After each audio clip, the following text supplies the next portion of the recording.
Dobro jutro, ohayo gozaimasu, dragi anime fanovi i svi koji volite da malo učite japanski ili možda i srpski uz japanski. Evo danas ćemo da pogledamo malo brojeve. Pogledat ćemo jedan drugi anime koji je više misterija, ne znam ako volite Sherlocka Holmesa ili Agatu Christie kao ja, na primjer. Možda će vam se svidjeti. Evo, podijelit ću vam, zove se Conan, Edogawa Conan i naravno, pošto je više za djecu, priča onda da je 27 godina star jedan detektiv, njegovo tijelo je zarobljeno u tijelo ovog malog dječaka jer je imao neku malu nezgodu i onda on naravno razrješava sve te neke misterije, ubistva i tako dalje. I onda sam mislila, pošto on dosta ima brojeva, dosta gleda oko brojeva, onda sam mislila da vam malo i brojeve usput da vas naučim par brojeva na japanskim. Evo, to je Conan, to je znači njegov lik. Zove se Edogawa Conan i evo ga tu malo sa naočalima i sa mašnom.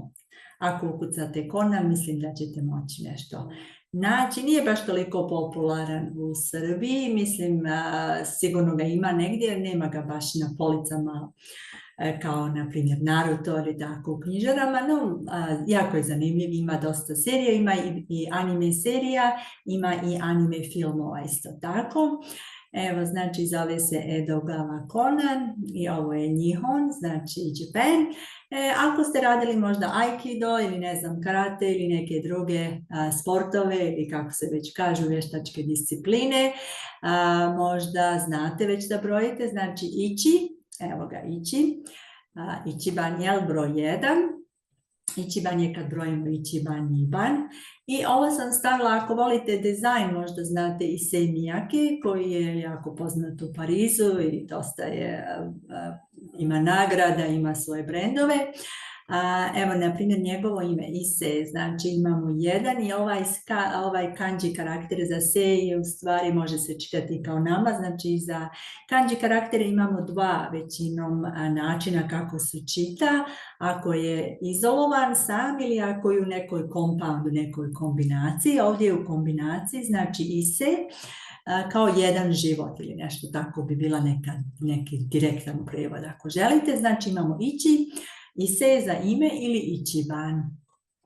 Onda imamo Ni, pretpostavljate broj 2, znači ista kombinacija, veoma je logično, Niban. Ako želimo da brojimo i da pitamo za neke stvari, ako želimo da kupimo na primjer 2 kolača, možemo isto reći futatsu, znači ne kažemo ni, nego kažemo u tom smislu futatsu, ili za neke male stvari kažemo niko. Na primjer, tako da.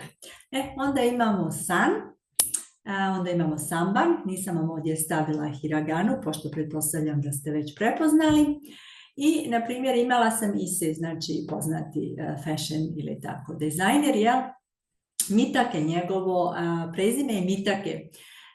Znači san, ali u kombinaciji se čita kao mi, što može biti zanimljivo, možda je malo teško za neke. Baš sam neki dan pričala sa profesoricom koja predaje sanskrit, isto je tako rekla da je sanskrit jako logičan, logično pismo i kaligrafija, tako da sam jako rada sam da ću malo da učim i sanskrit i mogu vidjeti tu neke paralele sa kanji karakterima, što mi je jako zanimljivo. Znači imamo ovdje mitake, ovaj je znači 3, a ovaj take ili taku, zavisno kako god se čita, zavisno da li je izolovan ili u kombinaciji, znači kao 3 kuće ili tako nešto, 3 ognjišta. Eto, tako imamo onda jon, znači do sad smo imali samo crtice smo redali, sa jon baš nisu crtice, znači imamo jedan četvorugao sa 2 strane. Broj 4 je jon ili može se čitati i kao shi, evo ovdje shi, ovaj kanji karakter je za smrt. I pošto ima taj izgovor ili kako da kažem, izgovori se, ima i taj,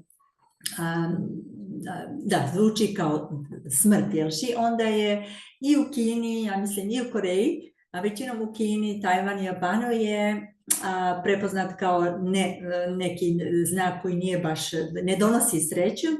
što, na primjer, u zgradama, ako nekad neke starije žene nemaju uopšte broj 4, znači nemaju 4. sprat, ili, na primjer, nemaju stanove, nemaju 4. sprat, pa nemaju ni stanove 404 ili, ne znam, 444, jednostavno na taj sprat stave drugačiji brojeve ili ga uopšte nemaju, što je jako zanimljivo.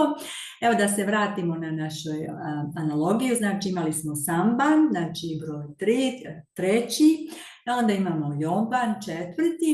I onda isti izgovor, stavila sam malo glagole. Ako nekoga zovete, ovaj izgovor je isto sličan, nije ništa broj 4, nego je isti izgovor, tako da sam rekla jonde, kad nekoga zovete je jonde. Isto kad nešto čitate, eto, na primjer Sherlock Holmesa, isto je izgovor jonde.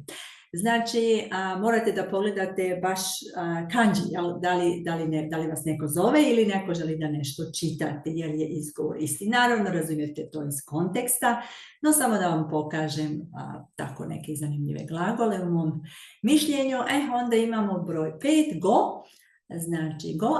Imali smo olimpijade u Parizu i paraolimpijada. Naravno, iduća je Los Angeles, poslije je u Brisbaneu, Australiji, pošto sam ja živjela u Australiji, nisam toliko u Brisbaneu, više u Melbourneu.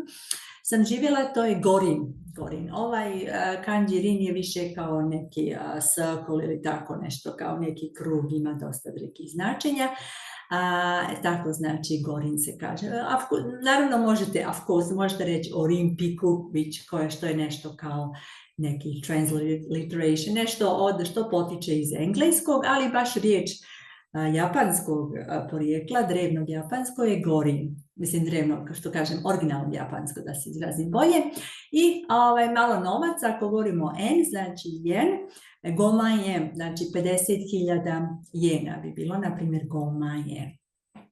Onda imamo roku, gore crticu preko i onda ove dvije, i ovdje možete vidjeti da se ove dvije crtice nekako, kako da kažem, rastežu ili proširuju. Tako da je broj 6 priznat kao jedan broj koji je sretan broj, jedan od sretnih brojeva, roku. Onda imali smo goban ili jomban, imamo rokuban, ili ako živite, na primjer, u kvartu ili dijelu grada bloku 6, onda bi bilo, na primjer, rokubančo. Dobro, nana. Broj 7, nana, ili može se izgovarati kao šći, je isto tako dosta priznat kao sretan broj, nije baš nekako tu po logici, ali nekako broj 7 isto ima dobro značenje, možda zbog toga, pošto je festival Tanabata, znači ima jedan festival koji je 7. jula, koja je veoma romantična, ljubavna priča, malo tragično-romantična, u Srbiji je Sveti Jovan, ja mislim na taj dan, gdje smo imali princezu i princa koji se samo jednom godišnje mogu da vide zbog šta se desilo u toj priči, zbog nekih razloga, tako da se zove Tanabata, i dosta mladih se vjenča za taj dan. Ako želimo reći 7 sati, bez obzira da li ujutro i navečer, ne kažemo nanađi, ji je kanji ili riječ za sat, nego kažemo ščiđi, znači imamo ovo drugo čitanje. Nadam se da vas nisam uplašila, znači imamo razne kombinacije. Onda imamo hači. Evo sad možete vidjeti logiku sličnu roku, znači stvari idu na široko, još šire nego na roku, tako da je broj 8 jako sretan broj. Na primjer, ako igrate fudbal, ako ste broj 8, mislim da je veoma cool, znači hači, mislim da je dobro. Znači broj 8, i onda imamo hačiban kao što smo imali rokuban. I na primjer, nešto kao nađemo se na Knez Mihajlova i nađemo se ispred konja, tako nešto, neko mjesto za sastanak. Ako ste u Tokiju, ako ste u Šibui, koji je tako dio za mlade, ima dosta i galerija i kafića i tako lijepo malo da se prošeta, ima i Meiji Shrine, Meiji Jingu, lijep park i tako, Yoyogi park. Onda je Hachiko. Taj dio grada se kaže Hachiko, baš jedan spomenik malog psa koji je stalno išao da dočeka gastu, pa su mu podigli spomenik. Onda imamo Q, znači broj 9 je Q, ovdje malo će doći na kraj. Q ili Q, u stvari Q je, ali može se izgovoriti ili kao Q, ima asocijaciju sa kuruši, što znači kada mi je jako teško, imate neke nepogode ili tako nešto. Kuruši znači Q je po tako nekoj logici ili tradiciji Japanu nije baš broj sreće, znači broj 8 je sretan, broj 9 baš nije. Vidi se kao nešto, kao neki kraj nečega ili tako nešto. Međutim, ako živite na jugu Japana, Kyushu, znači 9 malih država, tako nešto bi bilo, znači južni dio Japana je ovaj karakter Kyushu. Isti izgovor je ovaj karakter kanji Q kad nešto žurite, kad je nešto urgentno, i isto ovaj kanji Q kad je nešto neka starija verzija ili tako nešto. Ovo vam samo govorim da vidite da još jednom, kao i prije što sam pokazala, isti izgovor može imati potpuno drugačije značenje, kao na primjer na kineskom, zavisno od intonacije, pošto ima i 4 intonacije, ili vijetnamski ima 6 intonacija i tako dalje. I na kraju imamo 10, džu.